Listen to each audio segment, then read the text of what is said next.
Yeah. Welcome back to the Fresh Economic Thinking podcast with Cameron Murray. Special guest today, Jay Lasker. You may know him online as Crémieux. On Twitter, very active, talking about data science, what's right and what's wrong. And it's my pleasure to have Jay on the show. Thanks for coming, Jay. Thank you for inviting me. Glad to be here. I want to start by asking, how did you get into this type of, I guess it's work for you now, of almost debunking bad science, but instead of as an academic whose job we would imagine is to do that, right? Debunk bad things and promote good things where the evidence supports, you've sort of taken the blogger online route very successfully. Um, what attracted you to this sort of question or problem of bad data and bad science? Sure. So I kind of have, when you get to the root of it, I have no real politics. I have one goal in mind for everything, and it's longevity. I want to be able to live forever. I want everybody to be able to live forever. And I feel that the more the scientific enterprise fails on the whole, the further we get from that goal, the harder it is to achieve that goal of living forever. And I'm really serious about it. I want to live forever. I'm going to be 30 in a few years, and like I don't want to, get to a point where I am, you know, facing death's door and we're still like, 90 or something. I want to live forever. Right. So, to the extent there's bad science, I feel like we're not going to be able to make that goal. So I'm pretty motivated against it. Right. So your view is basically if we can accurately understand the world, then we can use it to our advantage. And the thing I want to use Yep. it for is to live a long time. Okay, then. So should Right. we look at blue zones? Have you heard of them? That's where um, that's these like Okinawa in Japan or the Greek islands where apparently there's lots of people who live to 100 years old. Can we learn from them and just adopt their diets and habits? Or is there some bad science there too? I'm going to say not really. So I've written an article on this where I popularized this guy's wonderful discovery. He looked through all of the actual raw like data from these blue zones, these islands in Japan, this Okinawa, the Nicoya zone in I think Nicaragua, if I recall correctly, and this little like kind of small area in California. Um, and he just found really not much of anything. The issue with these blue zones, and they've had this reputation for longevity based on bad record keeping. But like, for example, when the American one introduced like birth certificates, suddenly you find that the number of people living to 100 years old falls off. Like it's overnight. It's in the year that it happens. And it's just like, how could that possibly be? How could you possibly have this like 80% reduction in the number of people living to 100 years old? And it's because, well, everybody who said they were 100 previously was probably like 85 or something. They just didn't have the record keeping, so they said they were pretty old. And this seems to be a really common problem. All the blue zones are affected by it. It's just mysteriously, whenever you get good record keeping, the number of extremely long-lived people falls off. It's gone. Um, when you, yeah, it's just a nutty thing. And in every single one of these areas, it's kind of the same story. It's bad record keeping. It's bad data.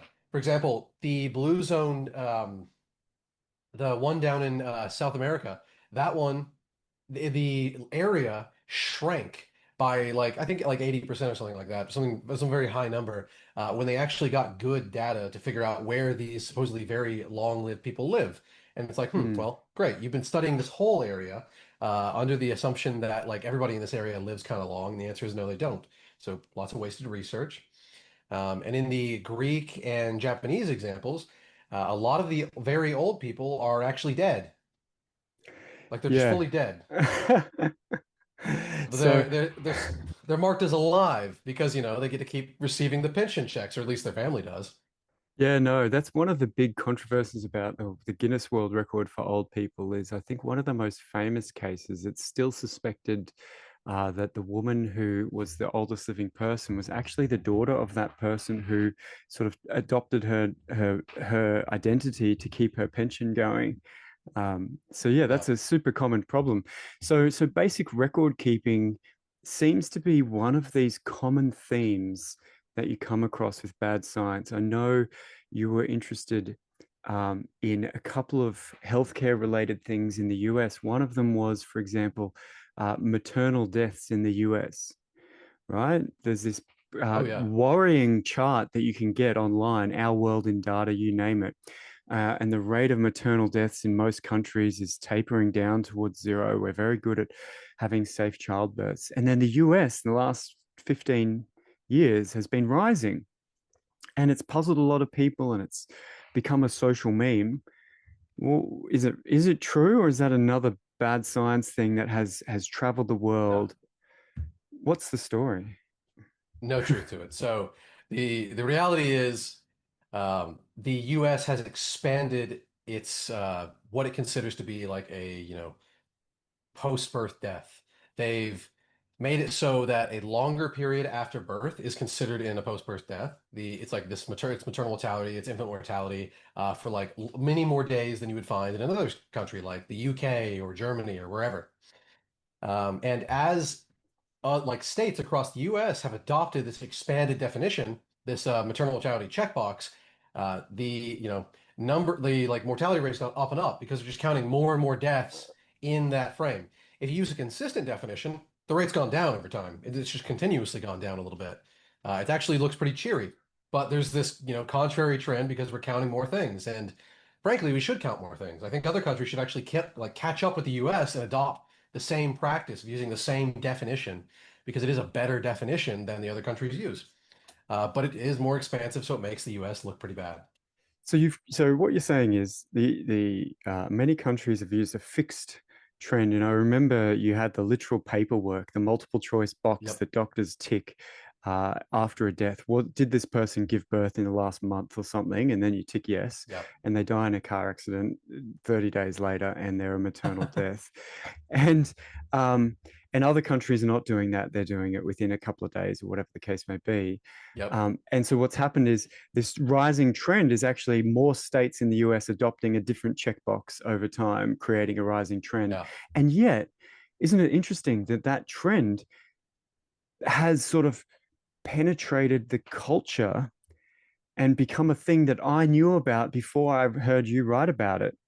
Like I'd casually seen the chart online and go, gee, that's worrying. I wonder if that's a migration thing or a fentanyl thing or whatever, or like there's so got to be some composition thing maybe Yeah. there. Can't like what's going wrong in the US? And Yeah. it had traveled the world. Like, is that something you find that these fragile results that no one really interrogated can travel the world, become government policy even, and are almost impossible to reverse, even though everyone knows it's wrong? Is there any examples where you were shocked at Tons. how far the nonsense had gone? What's the first one that Yeah. comes to mind? Well, the first one that comes to mind is all the panic all the time. It happens like you'll find a new article every other week or so about sc kids' test scores falling. And the Ah, reality yeah. is the scores, they just can't be compared year to year. If you're using a different test or if you're teaching the kids a different way, they might know as much as in another era or they might know something different or whatever, but the scores just aren't comparable. And when you do make them comparable, the trends go flat. And this is just recurrent. It's everything. You find this with the PISA, you find this with actual IQ tests, you find this with the SAT and ACT. You find this with, the all the different NCES tests and stuff, everything that is given out in the US. They have these horrible trends and things are going terribly and everybody's becoming stupider and all of this stuff. And then it turns out, well, no, they're actually just fine. You're just measuring something different. So It's can not the you same. walk through how does so then they're obviously different tests, right? Or other people will just learn the answers to the last year's test at school. What This is a real subtle idea, and I think that's why it's Yeah. hard for people to acknowledge that you can give the same test or a similar type of test, and somehow a different score means something different 10 years later. Like, Yep.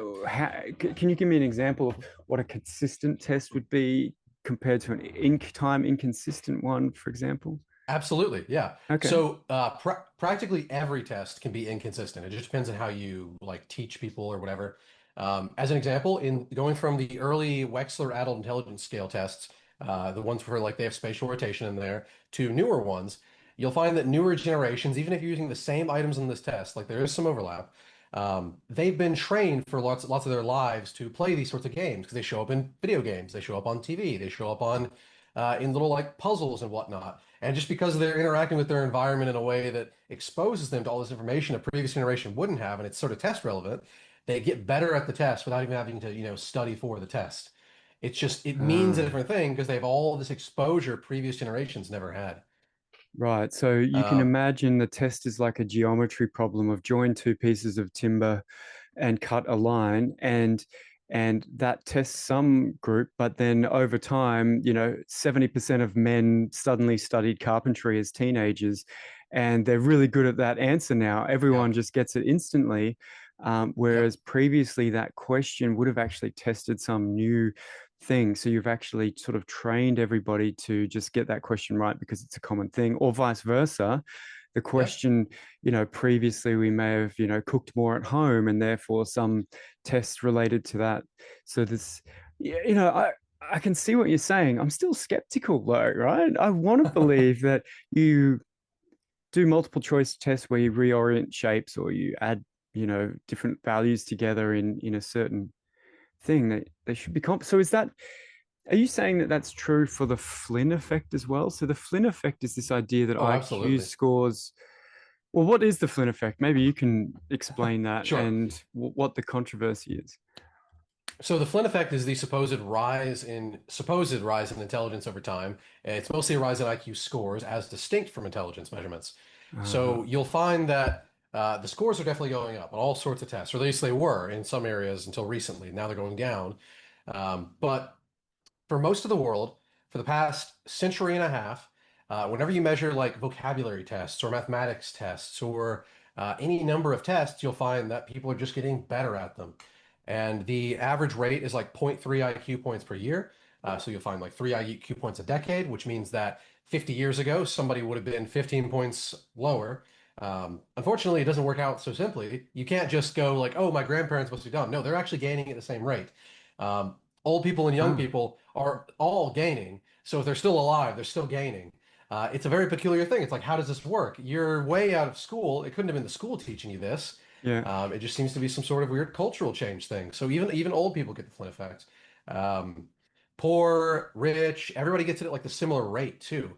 The only differences are across countries. And when you have a comparable test, the difference in the rates actually goes away. So there's something very bizarre culturally happening that leads to IQ tests getting easier with time. They call this norm obsolescence. And the more serious psychometricians don't actually call it the Flynn effect anymore because it's a confusing name and it makes people think there's something real going on here. They really just want to talk about the norms of the test becoming something that people have learned, have gotten better at, and that we've made outdated. So we have to re-norm the test because people have just gotten too good.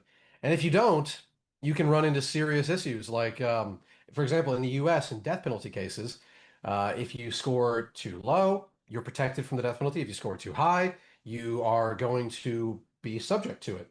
And an individual who should rightly not be subject to the death penalty by law, because their IQ is sufficiently low, might end up with a, higher IQ than expected, and they might get then put on death row because the Flynn effect led to this drift, and they were just better at the test than you thought they would be.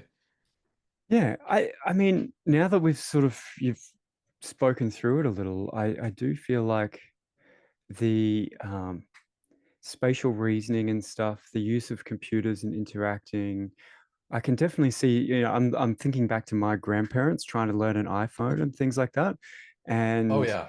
realizing that that is just a skill for them to recognize, to imagine in their mind that inside this little rectangle there's actually layers of things, and you're actually with your little finger swiping these invisible layers. It's like an imaginary Hmm. stacked paper, and that is a mental reasoning exercise itself, and they Yep. learnt it, and now they would be better at thinking of, oh, you've got this invisible stacked paper and this thing slides in, and where did it go? Well, it's, yeah, I see what you're saying. So it Yeah. sounds like one of the common places you find bad science is like kids these days, everything's getting worse, right? Yeah. um Tons of that. Everybody really wants to believe the kids are doing so poorly, but they're really not. This generation is like one of the healthiest generations yet. It's like besides the obesity, they're doing pretty great. Yeah, well, my eldest son just finished high school, and I got to tell you, they're into their health. They eat well. They're very behaviorally. I mean, they're very sensitive to the needs of others. They know what they want. Like, I'm very impressed actually at the youth of today when I meet them, which I guess I never expected to be. Because I had the Yeah. same bias in my head. Kids these days, they're all idiots. Um, Yep. so, okay, well, let's get to another one. Social Oh, sorry. media. You wanted to Yeah. talk about a test that might not have drifted, Oh, though. yeah, yeah, There are yeah, I some did. examples of these. Yeah, Yeah. thank you. So, sensory perception tests, those haven't drifted at all. So, like, for So, example, what's a sensory perception test? exactly. Yeah. So, some of them will be like, for example, you look at some hues, some different hues on, like from Roy G. Biv. You're looking Oh, yeah. through Different all the different colors of the colors, and you rainbow and gotta, such. yeah, Yeah. and you got to arrange them in, the correct order to go from one tone to another. Uh-huh. That hasn't changed. That still discriminates people across different IQ levels, but that skill hasn't gotten better with time. People aren't, they're not being trained out in the world to see colors and discriminate them better. Um, Ah. and another one is people don't sense vibrations any better than they used to. They also, like they're no better at that. They're no better at sensing heat. They've just like all of these things that do measure IQ, which sounds bizarre. They haven't drifted. There's nothing in the environment training people to get better at those tests, so they're still fine. Yeah. Okay. So those basic sensory input and process things are Yeah. very consistent predictors of IQ, but the Mhm. spatial reasoning numerical ones that we're sort of trained on through computers Yep. and whatnot from birth, we're changing on. Mate, that's Yep. that's super interesting. So then the question relatedly is, well, what about social media? Is that um, one of the big fears? Jonathan Haidt is very anti-social media with kids. I've had to deal with this. Like, it is a real parenting battle. I would say the thing that I've had the most challenge with as a parent is dealing with online social media device usage. Everything else is easy in parenting. And maybe that's because it's Yep. modern. We haven't come up with the norms and culture to manage it very well. Is is Yeah. I is mean, that that's true? Is there evidence for this? Or because I follow another great guy on Substack who does a lot of what you do on digging into the data and says, yeah, a lot of that is nonsense. So yeah. which is it? I would say most of it is. Yeah. Okay. Most of the worries that like it's making kids dumb. None of that really works out, but it is some bad stuff to it. Like it's very easy to get addicted to this stuff. A Mm, lot of kids will find like like back in the God, like 20 years ago, you would find a bunch of kids in high school and they're practically addicted to smoking weed or something. Like they're wasting their time on this stuff. And now they're wasting their time on social media. They're doing things that they're not going to remember as an adult. They're not mm. going to, tell their kids about it. They're not going to enjoy this thing for very long. They're just kind of wasting their time. And they might be foregoing, you know, grinding in school and studying and doing something actually worthwhile. That could be bad, but it's not making the kids dumber. It's not making them more anxious or ADHD or anything like that.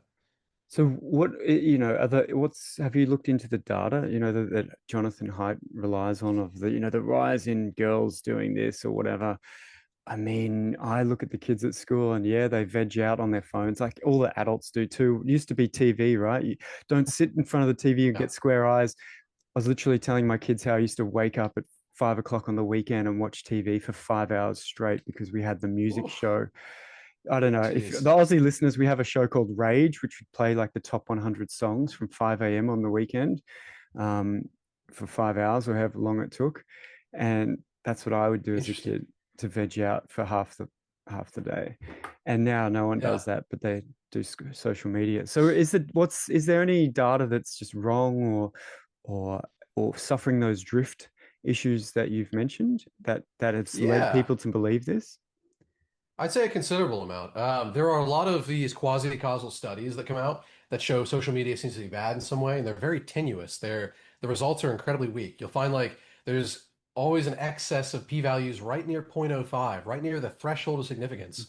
In econ, there's sometimes like 0.09 because a lot of people use zero point 0.1. They go one-sided with it. Yeah. You'll find there are a lot of very weak studies that look to be telling you all sorts of bad things are happening, and a lot of times they take advantage of confounding. So, like there could be some large trend happening already, where people are going to start reporting a certain way or doing a certain thing, and because it came about at like the time they introduced broadband, they'll blame it on the thing instead of like because they don't have a good comparison group. They'll say like, it's that. It's the kids got messed up by the phones or whatnot. There are Yeah. some areas where the phones are really bad. Like for example, in India, it's very bad. In India, it's I think they're how do you know about like South Korea? They have this horrible conflict between the sexes where the women are hating the men are hating the women, and all this. It's a very Yeah. sad thing. Yeah. Big, very political. They've like had a massive divergence left and right between men and women, and it's sad to see. And it's led to less pairing off, more unhappy couples, more people getting divorced and whatnot. It's just sad. And it seems to be possibly worse in India. The introduction of cell phones is like directly related to reductions in fertility, reductions in marriages, and just it's not good. You can see like one of the nice things Mm. I like about one of these updates we had in the past few months on X, has been that they've added, the country a person is posting from to their account, and you can see. And there's all these accounts that used to be, I considered them pretty annoying in the past because all they do is they post like, "Men are the worst. We should kill all the men." And I'm like, okay, well, that's a little Yeah. extreme. We should get that off my feed. It doesn't ever go off your feed. You can never fix the algorithm, it No, seems. you can't. Uh, but I discovered, wow, all these big accounts posting how much they hate men are like, they're in India, they're in Pakistan, they're in Bangladesh. And it's like, I see. Mm. These people got internet and then they decided, well, now I'm gonna absorb, you know, all the worst like Western tropes and then it's gonna get bad. So there's a lot of sex conflict happening around the introduction of internet in India, and it's sad. Yeah, I can definitely see social media as a substitute for other socializing activities, right? Because it feels social. You're chatting, you're gaming online, you're whatever. Um, I think for old people, we don't use it that way as socially, so it's not such a substitute. But for kids who've grown up with it, it is, which is fine, I guess. But yeah, it's not. I don't think it's, causing youth suicide, dumb kids, and all that sort of stuff. Is that Yeah. right? Yeah, I Yeah, don't so think it's causing dumb kids or anything. And I mean, like the whole thing about kids not reading anymore, they're reading tons of things. It's just not books. yeah, the tweets and or the kids don't read tweets, right? But social Yep. media messages. Um, Yep. so speaking of kids and all these fears about in Australia, we have a thing called the National Disability Insurance Scheme. Have you ever heard of this? I have, yeah. Yeah, so it's basically a disability payment system, uncapped. If you have if a disability, you rock up and say, "Yeah, I can't do this, or I can't get up my stairs. Can you help me buy a ramp or a ladder or whatever, whatever elevator, Yep. fix the car?" And it's uncapped. And what's happened is essentially 1 in 10 boys or more, age under 12 or something like that, are now Hmm. diagnosed with ADHD or autism or some kind of psychology spectrum disorder that allows their parents to get stuff for free. Yep. Um, is is that likely to be bogus? Because I got to say, the vibe here in Australia is that people are just ripping off the government Oh for yeah. free stuff by having a psychologist look at their son and go, "Look, he can't sit still. He's a 10-year-old boy. He must have some diagnosis. Give these parents money." I want to know uh, Yeah. what your take is it, because I know you've got dug into the data on this. Yeah, so I actually did also dig into the data from at least Western Australia, and Hmm. I found that like the number of severe autism cases dramatically, well, the proportion dramatically dropped. The number of cases is relatively constant, and the number of autism diagnoses radically expanded as the benefits grew. It's like over a 6-year period, they had like a doubling of the number of people with diagnosed with autism and like a halving of the number for whom it was severe. And it's like, wait, this is a little ridiculous. People are clearly taking advantage of the system. And this happens everywhere, it seems. This happens in Sweden. It happens in Norway. It happens in Denmark, Germany, the UK. It happens in the US, Canada. It happens in Japan at the largest scale we've seen. They're the most far along on get like people taking advantage of this, which is not something you think about. You don't generally think about Japan as a country with a lot of Mm. scams, but no, they've got a ton of those. like everywhere has fallen into the same sort of mania, at least when it comes to autism, and often enough when it comes to ADHD. Although I think the ADHD one is a little less of an issue outside of the Anglosphere. In the Anglosphere, it seems like every kid is getting on ADHD meds, and like they are. Um, Mm. when in the US, we have this horrible policy. Well, kind of horrible. I actually think it's good to an extent, but it's become horrible because we abuse it so much. In the US, we have the child fine mandate, which was first introduced in 1985, I think, and then like it expanded later and they changed it around a little bit. They changed the funding formulas. But the idea is every school has to go out and actively find every disabled student. You got to figure out who they are, and you have to then do something about it. You have to offer them services, put them in the right classes and whatnot. And of course, they do this. And some schools did it abusively, so they had to change the funding formula. Initially, I think they started in 91. They started diagnosing kids with autism, and all these schools were like, wow, we can get like unlimited funding and not have to do very much because we could just put the autistic kids back in the normal classes, beginning the diagnosis, say we're caring for them, and then get more funding for the school. So there were some schools where every single child was diagnosed with autism, which is What? wildly implausible. My Congress goodness. Congress stepped in 2004 and changed the funding formula, so this was no longer incentivized. But this sort of thing has happened. It's been incredible. People, they see the incentives and they immediately take advantage of it.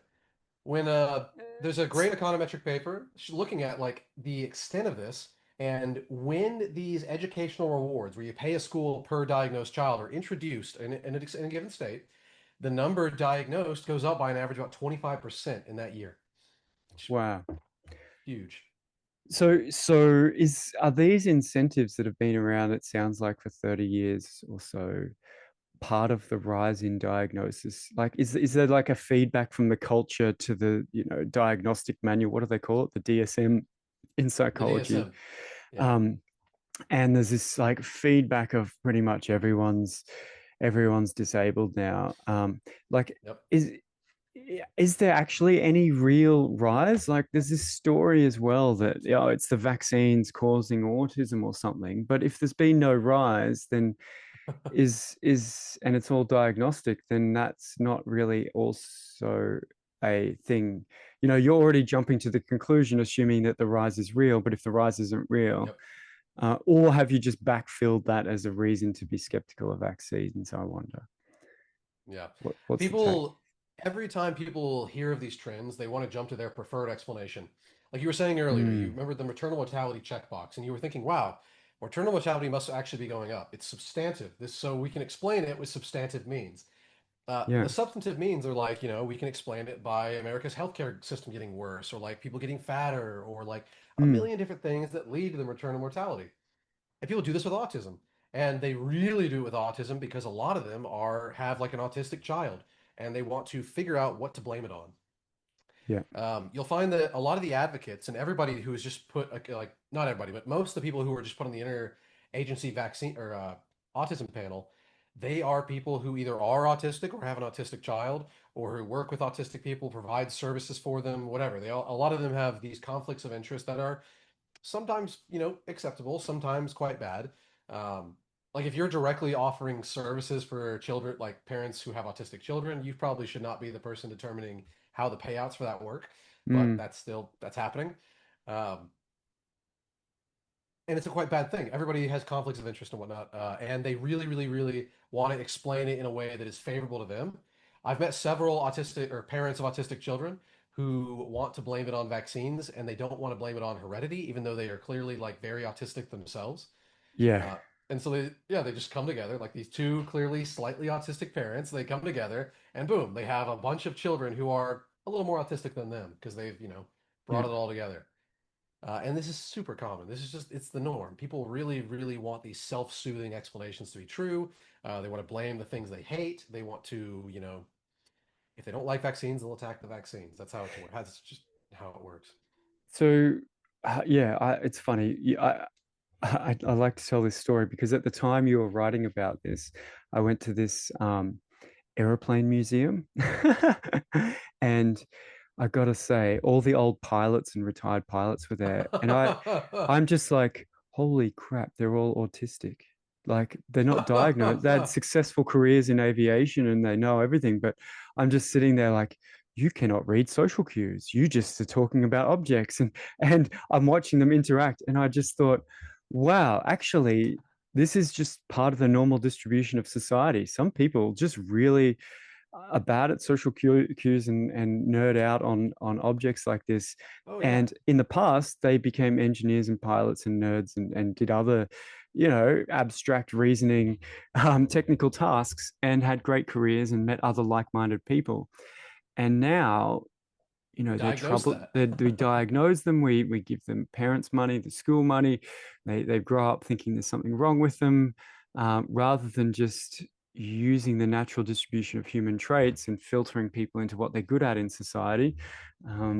We sort of, unless you're exactly in the middle of every trait, you're some kind of a problem, and I just find it very Yeah. weird.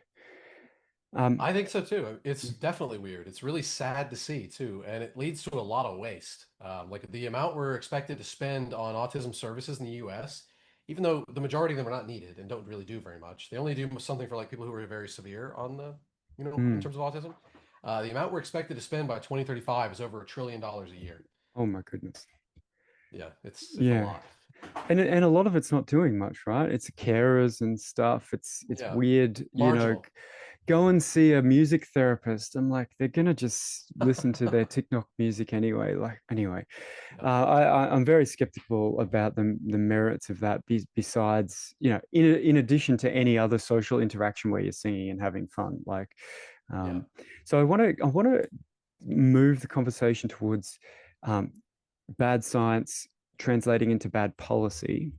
But I want Mhm. to ask you two more questions about um, the bad science that fuels our fears of everything getting worse. One of them, and they're health related, which is obviously your preferred area. Administrative. Let's go with firstly testosterone declines. Even my sons, in high school and whatnot, are worried about Teflon frying pans, and they're like, "We got to get rid of the plastics in the house because I'm sure my testicles are full of plastics right now, and we've got to do something about it." Is that real or is that another data error? Because I Oh. know you dug into this. Yeah, that one is mostly in error. A lot of the ways we use to detect microplastics, bogus. Turns out the tools aren't very good, so we shouldn't have been using them in the first place. It's kind of like with the field of epigenetics. A lot of the epigenetic markers we find are not stable at all, or the epigenetic, like you find a signal of methylation, which means you've like turned off or on some part of the genome, and it's not reliable at all. You measure it again, and it's like a different result. We have tons of like basic issues with measurement that make it so a lot of these results we see are just bogus. You Right. can, and a lot of them like are based on like model organisms that don't produce anything like the results we see in humans.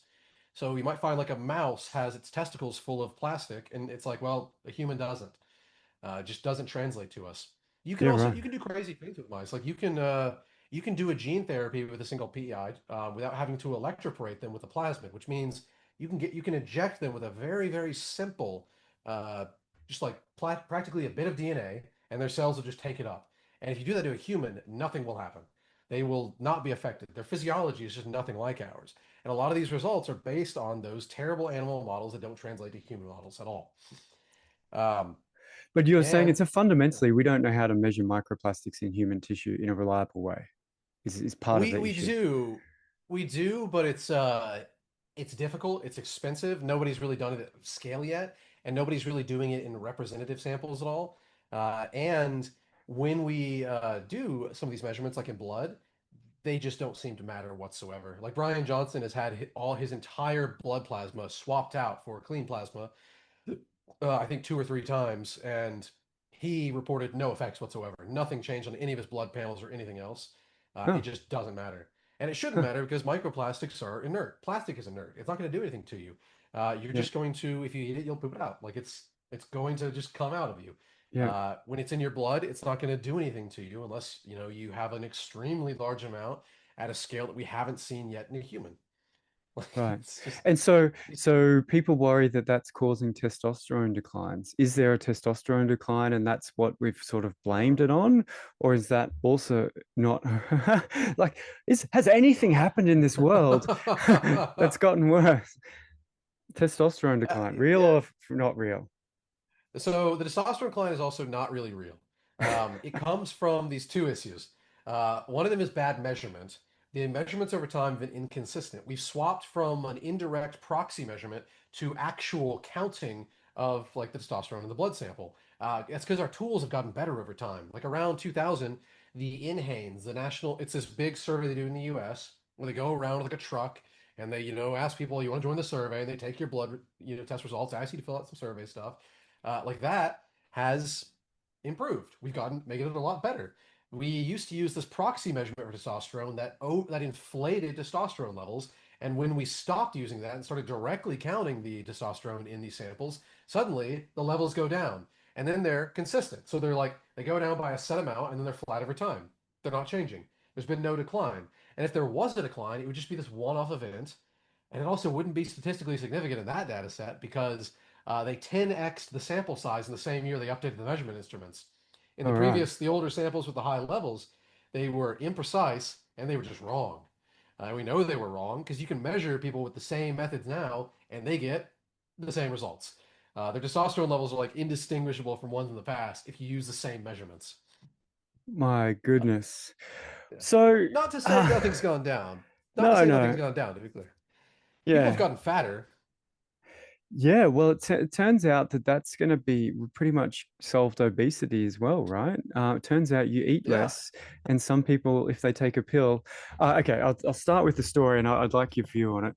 Um, someone, look, there's so much AI and humor and subtle sarcasm on Twitter that I'm just going to enjoy it, knowing that anything I say could be just made up and wrong.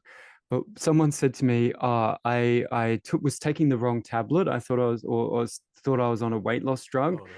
and I lost all this weight because when I got hungry, I'm like, oh no, that can't be hunger because I'm on that tablet. I'll just wait till dinner, and they lost all this weight, and everyone's like, you've just been taking like paracetamol or something, some some random low dose thing, Yeah. and they're like, oh, it's just because in my brain I placeboed myself into thinking, oh, that can't be real hunger because I'm on this drug.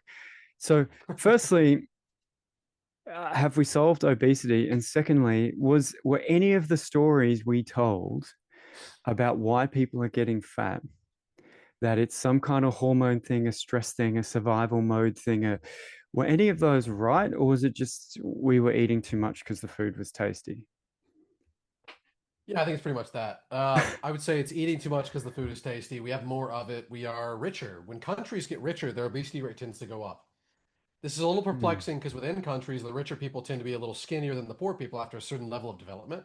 mm, Before that level, they're like a little, fatter. But after that level, they are generally skinnier. But as the country gets richer, the obesity rate still tends to trend up. That's just because, like when you're richer, people are able to, more reliably get access to calories. Practically nobody starves in the US or Australia or New Zealand or the Canada or the UK or anywhere in Europe today because we've eliminated this problem. We produce so much food, so much more than we need. We produce so much food that like poor people can throw away 40% of the calories and still get obese. Like we produce yeah. incredible amounts of food. I see hobos outside sometimes who are obese, and it's like just what an era we live in. That's an incredible achievement. We've managed to make it so a guy with no home and a schizophrenia diagnosis, who's off his meds and shooting up heroin, is also 300 pounds. That's kind of amazing if you think about it in good and bad ways, but Oh my it's goodness. definitely a thing. And with these new drugs, we are able to solve that. And we're able to solve it for practically everybody. It actually does work for example, schizophrenics, even if they're on their antipsychotics.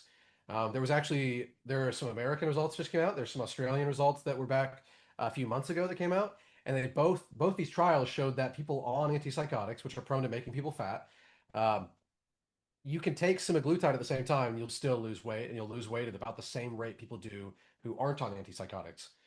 Yeah, You can right. give it to people who have Prader-Willi syndrome. You can give it to people who have Cushing's. You can give it to people who are pre, post, or perimenopausal. You can give it to women with PCOS. You can give it to everybody, and they will lose the weight. You can even give it to people who have one of the most common single like genetic causes of obesity. I think it's M4CR, MC4R mutations, whatever the order is there in the middle. And they lose weight at the same rate as, Wow. comparably heavy people. And it's like, wow, we've kind of figured this thing out. And there are very few people who can't tolerate the drugs. So if you were to give this out to everybody, you modeled out non-response, you modeled out moderating effects from like diabetes status and from sex and all this stuff, you would find the obesity rate, if you give it to everybody with a BMI over 30, for 1 year, the obesity rate would drop more than 80% if you had them all on retatrutide. You could get Wow. back to levels below what the obesity rate was at in 1980 with these drugs. They're insanely effective, and they're insanely easy to use. So I'm just thinking through. I personally, I've never had a problem, managing diet. I don't know if it's just a guy thing. Guys seem to be really good. They're like, well, I want to go to the gym. I have to eat this. I don't want to do that. I eat this. Um, yeah, maybe I should get a diagnosis or something. Maybe I'm on a spectrum. Um, but do you Everybody think that, varies. yeah, do you think there'd be some kind of pushback that, like from the food industry, that, hey, guys, all of our soft drink sales are going down? No, what do you call them? Soda. Um, Yeah, yeah. um, because everyone's on Soda these pop. drugs. Do you think maybe it's worth Coca-Cola, investing in these drugs to hedge their risk a little or something like that? Um, Well, do I you, do think you one thing think they're there'd be a doing, social pushback or no? there is a little bit of a pushback. There definitely is. A lot of companies are already transitioning to smaller portion sizes and to high protein options. For Oh yeah. example, I have this drink here. It's sparkling protein. It's soda pop, but it's got 30 grams of protein in it, What? and it tastes great. It tastes amazing. You can barely taste it. Like it's thicker than normal soda, but it's not meaningfully like worse in terms of taste than my Diet Coke, and it's great. I love it. And you can just drink these and like boom, you're drinking something quite healthy. A lot of things are moving that way. You'll see in the US at least, I don't know how it is in Australia. I think you guys haven't had as much of a penetration of these drugs yet because your healthcare system is more centralized, if I'm understanding that correctly. I don't think we have as much obesity either, but I'm Yeah, sure yeah, it's both things. it's trending somewhere, right? We don't really have lots of rich fat people except for Clive Palmer, but you know, the people often comment when they move to Australia, what is the deal with everyone getting up early and exercising?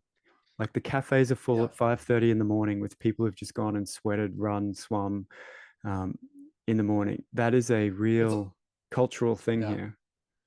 I think it might be a thing for all sort of like the chill countries. Because like you Oh, can see the same thing in Tel Aviv if you go to Israel. oh. You'll find all the young people up early in the morning, sometimes going all night. There are like smoothie stands shaped like fruit in some corners. You'll see like all sorts of stuff catering to active people. And Interesting. I like it. And it's just very chill. So, But yeah, go. brands are moving in this direction. So like a Yeah, lot of the fast food restaurants now will sell you like a bowl of grilled chicken or a bowl of steak chunks. yeah. You can phone up an Arby's or use DoorDash, Uber Eats, whatever, and get them to deliver what is effectively a pup cup. You familiar with this term? Like a pup No. cup? It's a little bundle, a little tiny bundle of food for like your dog on a walk, and it's like Oh, that for people. oh, So it's like you have this little container of steak chunks or chicken chunks or whatever it may be, and you can just take that and go. It's this like moderate, low calorie, protein heavy snack, and they're selling like hotcakes. Well, like hotcakes aren't selling anymore because they're yeah, carborific, but yeah. They're like selling meat instead of pies. hotcakes. That's right. Selling better than hotcakes. Oh yeah. So, um, what I wanted to finish on is the translation of bad science into bad policy. And this similar motive we've got to worry that, the kids are, failing, everything's bad these days. And then looking for excuses for why it's bad because I saw some bad data somewhere. That urge seems to be pretty common in policy land. you'll get a politician say, I've heard this is bad, go and find me a solution to all this stuff, rather than going, I've heard this is bad. Is it actually bad? No, that That's what they should question's ask. never asked. Like, Yeah. I've never I've never met anyone say, hey, people are talking about this. Is it true? Can you just really Yeah. dig into that? Never. They always say, can you solve this? Find me who to blame, etc. Now, Yeah. a lot of your writing involves very strongly worded claims about what to do with scientific fraudsters. And is that because these fraudulent claims circulate in the culture and end up at these important decision making levels and basically send us down the wrong path? And if so, in terms of tackling um, this process, let me just describe. There's bad science and nonsense data. It circulates through the culture. Circulates around academia, and then there are these memes, I guess they are, of knowledge about kids these days, testosterone levels, autism, etc. And then we try and go and do something about them because someone's got to do something. So any step in this process, we could kind of like uh, correct the record. Yeah. You seem to want to argue that we should really also start at the bottom, at the scientific fraudsters themselves. Can you give me an example of scientific fraud Oh yeah. I'll that give you a great spiraled example. through this process, and that Yeah. maybe we could have stopped, and what mechanism might be useful? Because don't we have peer review? Isn't that what it does? What's your take? So I'll give you a great example. This man headed up the National Institute of Health Neuroscience Division. He chose a lot of the funding priorities for many years, and he had a huge, huge impact. He was responsible for tens of billions of dollars in research money and on trials being wasted because his name is Eliezer Maslia, terrible man. And my strongly worded thing is that I think he should be given the death penalty. I think he's a terrible person. He turns out to be the top researcher globally on Alzheimer's, and he's one of the top researchers for Parkinson's. So he's supposedly an expert on neurodegenerative disease. Everybody wants to talk to him. He gets his meetings with Biden and Obama and Trump, and he, knows all the presidents. Everybody wants to listen to him on this topic and have a dialogue with him. And it turns out he's making everything up. And Oh my the God. reason, You mean just yeah, like he made everything up. typing numbers into Excel spreadsheets and going, yeah, that Yeah. looks like an interesting result? Yeah, and photoshopping things. So he would take an Oh, wow. image of a cut of a brain, and like we're looking at some peptide going across here or there, or like we're looking at the movement of something in the brain, or we're looking at a lesion or something. We're looking at a million different things, and then it turns out that image has been edited in a way that is fraudulent. That image is Wow. fake. That image has been duplicated from elsewhere or duplicated to elsewhere or whatever it may be. And he did this throughout his entire career, as it turns out. He has been misrepresenting facts, distorting the scientific record, inflating his own reputation, having tons of papers published, collaborating with every team under the sun, and becoming one of the top researchers on this very important question of neurodegeneration, cognitive decline, aging of the brain.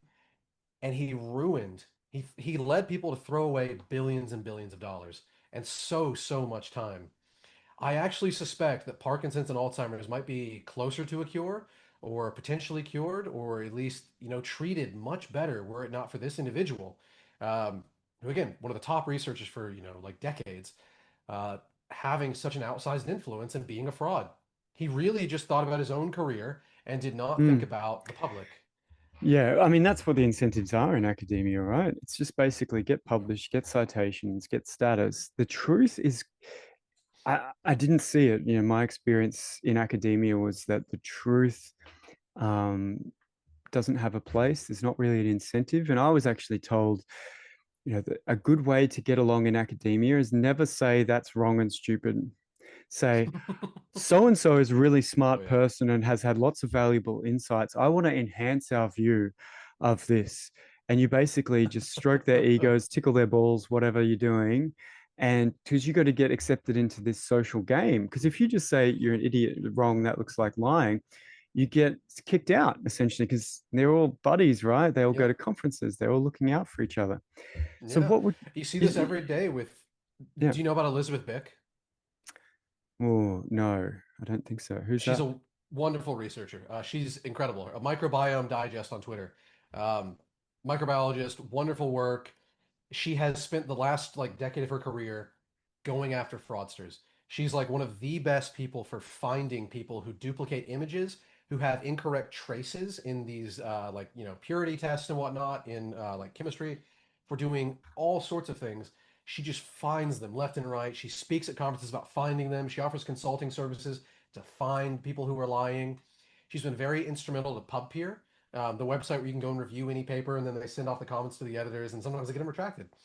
Wow. She's been really great for all of this, and as a result, she gets death threats constantly. She gets people lying about her. She has anonymous researchers setting up all these accounts, like exposing Liz Bick, and it's just like, what do you mean? What are you exposing? All she did was show that you committed fraud. And this happens constantly. So, I guess that's the next. Yeah, I believe it because it's like you would know I talk about housing a lot, and my views contradict, the godfather of urban economics, Ed Glaser, and people just hate it. They're like, you can't say this person's wrong because they're my idol. And there's literally like clubs of people who team up against me rather than focus on, well, is it true? Does this make Uh, sense? Is it coherent and consistent? No, it becomes a social game. So I guess the question then, for you, have you had that experience as well? Do you mind sharing, for those who maybe don't know you, how you ended up? You were studying a PhD, if I believe. You obviously would have been very successful academically, but now you're doing the same thing independently online. Is there a like Cliff's Notes summary? sure. Did you I face similar like pushback from stating things that were obvious in the data? Not in academia. I've had just like a really great go of it. Everybody who I interact with personally has been great. I've never Oh, had good. any issues.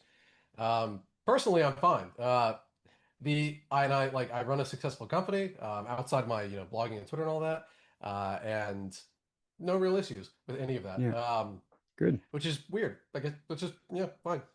I've never had any problems. I mean I know people who do have problems, and I try and help them sometimes. I've sent a lot of I donate a lot of money, so like sometimes I'll my donation won't be worth anything to all my taxes. I'll just give somebody some money under the gifting limit, and then just like help them out if I see that they're struggling with this sort of thing or another. I help people with their papers and whatnot. But I personally haven't had any real issues. I haven't gotten any. I don't face much of the blowback. I have had like frauds come at me, and in which case I've shown that they're wrong, or ignored them if they're just like sending threats to me or something like that. But otherwise, I don't think much of an issue. Um, I kind of got Yeah. off track there. Is there anything else you wanted me to No, add to no, that? I no, can. no, no. That's interesting. But I mean, so I guess my question then, I really want to your view on your take on why you're so controversial. So we've just sat here for an hour talking about how incomparable surveys are over time and bad data and the record keeping of fertility of longevity is a problem because people don't have birth certificates, so we don't know, like all this Yeah. nerdy, boring stuff. But you're apparently a super controversial guy. I didn't really know that because I just follow your nerd stuff. And I'm just like, great, another nerd on Twitter. Thank God it's not a bot or a, and why do people think you're controversial then? Like, what's your It's because story? it's mostly because I touch the third rail in the US, which is that I talk about race stuff. People don't like any talk about race that isn't, along with the sort of party line on this matter. So, for Yeah. example, somebody will chalk up a difference in. Actually, I got a great example, not super controversial either. We had this case a few years ago in 2023 that got decided by the Supreme Court, students for fair admissions versus Harvard. And these people were alleging, the SFFA people, they were alleging that there was discrimination against Asians. And as it turns out, there was a huge amount of discrimination against Asians in the admissions pipeline. Like the school was rejecting Asians who were more qualified than, much, much more qualified than like certain other black applicants who had like almost no qualifications. And talking about this, noting, hey, if we actually did the admissions correctly, there would be like 60% Asians at Harvard. this makes a lot of people mad. When you call it racial discrimination to do affirmative action, that gets a lot of people mad because they support that policy and they don't want to, be seen as somebody who supports racial discrimination. Um, Yeah. if you talk about how certain disparities are down to, differences between people that aren't due to, discrimination or, attacks Yeah. on people or whatever, then that makes people mad. We have like a sort of state religion in the US of you can only consider one explanation for a lot of the race issues, and that's Yeah. because I don't subscribe to that. It generates controversy. Yeah, I mean, luckily in Australia, I always say we're 5 to 10 years behind the culture change in the US. So if you guys have a culture bubble that goes for 5 years and reverses, we kind of miss it, which is lucky because we're Yeah. so far behind.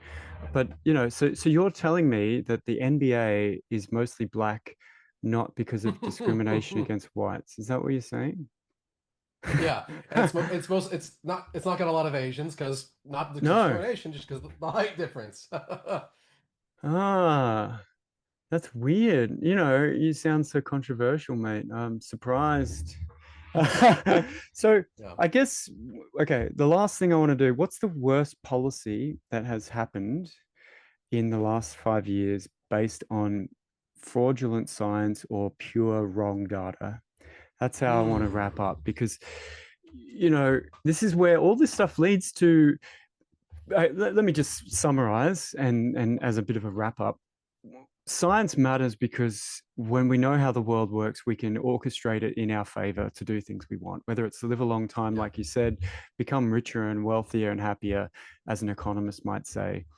Um, so to do that, we can make individual decisions based on the science, and we can also make collective ones through policy change and new rules that everyone complies with, that leverage some new thing about the world that we understand. Hmm. So individual decisions, that's great. Anyone can try, they can experiment, they can do this, they can use the science to make their lives better. But collective decisions can be really powerful to coordinate. So what's one of those rule changes or policies that is just pure bad science, cultural memes, that has either cost a lot of money, taken us backwards in terms of growth and science? I'm gonna maybe not your Alzheimer's guy because he was fraudulent and Yeah. spent billions doing the wrong stuff. So that's one example. For example, anything that jumps to mind economically, Yeah. perhaps. I'd say there's a lot of these things. There's so many things. There are tons of little bad policies that don't do terribly much, but end up coming out because of bad ideas. Like we have some weird anti-discrimination policies that follow from like some discrimination not actually happening. This happened with the Stop Asian Hate movement a few years ago. Oh We yeah. have policies that come out based on this idea that maternal mortality is rising, and that didn't happen. We have all sorts of ideas based on all sorts of things that just aren't happening in real data, and then people take it way too far because they get convinced on whatever, and they end up with a problem. We have, I think, some of the bad policies happening right now around vaccines, where they're restricting them more, and they're trying to open up liability for vaccine manufacturers, are going to be have very bad effects in the fullness of time as things go on and like vaccine manufacturers face. I don't know if you know this, but back in the 1980s in the US, we had to pass a bill to protect vaccine manufacturers by making it so that the cases can only be brought against them in a certain vaccine court, like a specific court just for vaccines. The reason being, too many people were suing and they were winning civil cases where you don't have to have, definite proof something happened, but you can just kind of get the jury to agree against vaccine manufacturers for things that never happened. Like somebody says, "Oh, I took this vaccine and then my heart blew up," and it's like, "No, it didn't." Or Mm. it's like, "I took this vaccine and I got this skin condition." It's like that is implausible. It could not have happened. Uh, Tons of this stuff started happening, so they had to protect them a little bit. And it looks like we're about to, and the reason being, we were actually about to lose manufacturing of DTaP, common vaccine for diphtheria, and like a bunch of other vaccines because people were just suing too much for no good reason, and they were able to convince a jury something had happened when it didn't. Mm. And I think we're close to having Congress go back and change that, which would make it so the vaccine supply in the U.S. becomes very expensive and very fraught. Like it becomes, uh, we might not have Yeah. enough. Look, that's a really tricky one because if there's no mechanism, no feedback mechanism there, then you never really find out that something's dodgy, right? Like that's so, the argument in favor of that sort of civil approach, that legalistic approach is you learn over Mhm. time um, how to manage these risks and push them onto the right people. So it's, Possibly. I yeah, think we so, do have feedback. Like the vaccine courts hmm, are good. They do issue money out to people from time okay, to okay. time. Like But they're they just don't more make the specialist. manufacturers Okay. exactly, and they require a higher standard of proof where you have to actually Ah, provide like some meaningful evidence that something has occurred. If you just allow these civil injunctions, then what happens is you can have a product kicked off the market entirely on the basis of whatever shoddy argument can convince a jury, and you can convince a jury of anything. I mean, there are a lot of famous cases like the O.J. Simpson case where a jury was convinced that he's, innocent and he was like clearly guilty. You yeah, can yeah, I see. make things No, that go makes a whatever lot of way. sense. You do need those specialized technical courts and things. I mean, that's what we have in Australia. We have a land and environment court that deals with planning and land use stuff. We have a Mhm. different court, and the standards evolve quite, they have quite strict standards in each of them because of their special Oh niche. yeah. So okay, that makes a lot of sense to me. Yeah, I'll be interested to see. Any final ones? I know I've taken your full hour here, Jay. The last policy that you think was just bad science personified or legalized. Hmm. It's hard to say. I wish I had more time to prepare for this one. No, There are that's just all. so many examples. Just tweet it and I'll If retweet it. there you go. You'll do If you do one of those 1 hour articles. I don't know if you. I'll tell my audience. You write these Substack articles and you say this is a timed article. If I don't finish it within an hour, it will get deleted. And I sit yep. here thinking, geez, if I could write something in an hour without, I'd probably end up deleting it anyway and restarting. What made you get into that? Is that something you'd heard about, by the way? Oh, so what got me into that was the fact that I just don't have any time to do anything. I have like a company to run, and I have I want to maintain some posting, and like I want to go to events and stuff. Like I'm going to go to a party later, and it's like if I want to do everything in my day while still accomplishing all the stuff I want to do, I have to satisfy somehow. I had to figure out a way to go faster. So coded up a little applet in Python that just like a few years ago, and it just closes WordPad as soon as an hour passes or 2 hours pass or whatever it may be. And that time pressure really keeps me on point, keeps me going. And it's not like I go into this unprepared. If it has graphs in it, maybe I'll have made the graphs and posted them on Twitter a few days ago, and then I could just go right click, Yeah. insert, boom. Or what often happens is I'll be talking with a lot of my friends in real life about like whatever the subject of the article is for a few days ahead of time, and I'll really get my points down, and then I'll just go, boom, I'm going to write that immediately, and I can Yeah. crank it all out. No notes or anything written up. I think that's cheating, but it's in my head definitely, and I can just go boom, boom, boom. I know the points to get to, and then I'm done. And I'm a very fast typer. I type into Dvorak with over 200 words per minute. When I'm really on a roll, I can just really get it done. So I was going to wrap up there, but you said you're 29, is that right? 28. 28. I feel like an old dude all of a sudden. Mate, when I was 28, I was just twiddling my thumbs thinking, oh, what am I going to do? And here you are going crazy every day, maximizing each hour, which is good because if you live a long time, what a life you're going to pack in. What's the Oh yeah. next sort of decade hold for you? Do you have any secret things you want to like tease, secret projects on the go, I do. Yeah, sure. websites, placeholding websites we should put our emails in to see what's coming next? I think that the next decade is actually going to be pretty revolutionary for a certain type of medical tech. I think we're going to see a lot more gene therapies. I think we're going to see a lot more cosmetic gene therapies. We're going to see older people using gene therapies to prevent sarcopenia. That's the aging related muscle loss and all that. Um, I think we're right on the precipice, on the cusp of seeing platforms for personalized gene therapies for rare diseases and all sorts of other very fun stuff. And I think we'll see a meaningful reduction in hereditary cancers in the next decade. That's just a sneak peek in what I'm thinking about right now. Gee, that would be good. Well, I'm glad you're focusing on all these big questions, Jay, and with a mind that is very alert to getting the data right and being coherent. I've appreciated everything you've been writing online. I share it. If what's your Twitter handle? I'll just have a quick look. Crémieux Crémieux. decay. I'll put it in the show notes for anyone who doesn't know you. Really appreciate your time, mate. That was an amazing tour of bad science, and quite positive in the end. The kids these days are fine, and we may cure cancer and have some amazing gene therapies, and no one's going to be fat. Like, Oh yeah. what a world! Yeah. We live in good times. We live in really, really good times. Yeah, I don't think we appreciate that enough these days. We look for things to complain about. Again, Jay, really appreciate your time. Thank you so much for coming. Talk to you again soon. Thank you for having me, John.